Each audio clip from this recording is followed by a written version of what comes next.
Hi everybody, hope you're having a good morning. Well, it's that time again, it's the kids talk time. And today it's going to be a slightly longer one, but don't worry, it's an awesome story, it's going to be loads of fun. So strap in, get yourself ready, here we go. We're starting a new series about this guy, Joseph. And we're going to learn loads of things about this guy and his amazing life, and all that God did through him. And the one thing that we're going to come to time and time again is this phrase that we're going to learn now together.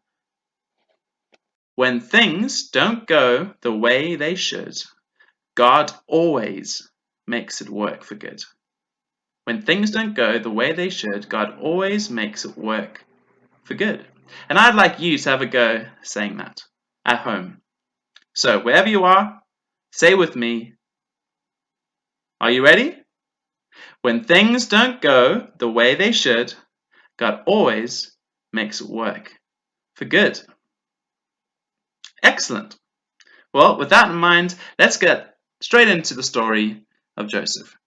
Now, Joseph was part of a big family, and Joseph's dad was this guy here, Jacob. And Jacob had loads of sons. Here they all are together, having a meal. So, here are his sons.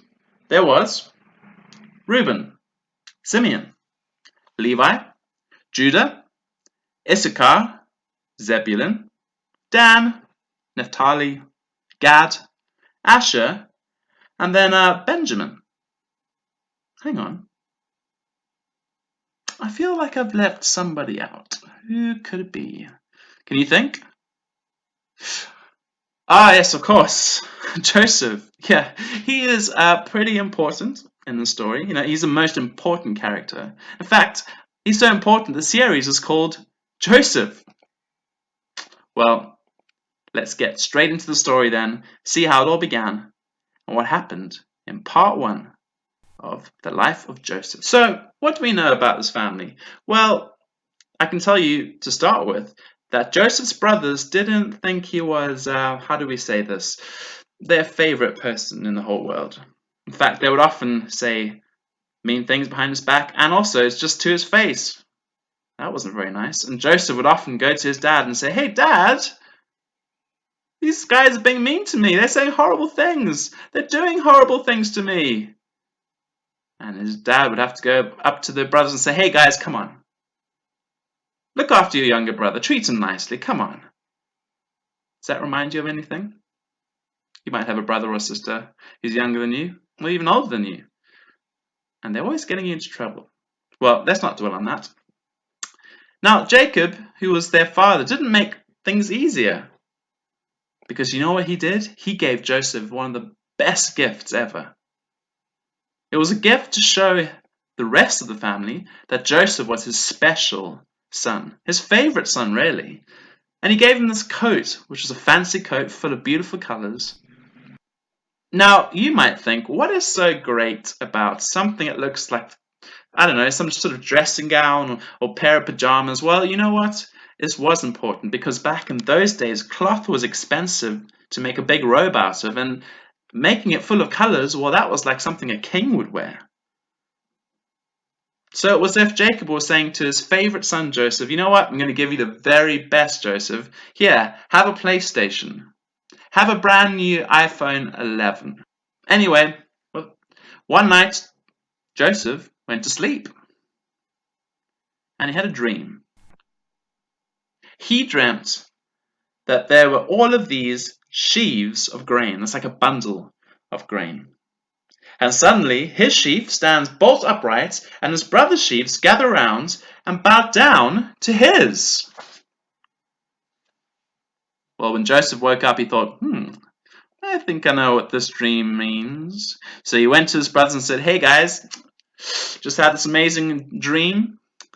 Basically, one day you guys are all going to bow down to me." That sounds about right. Well, his brothers were so cross. They were angry.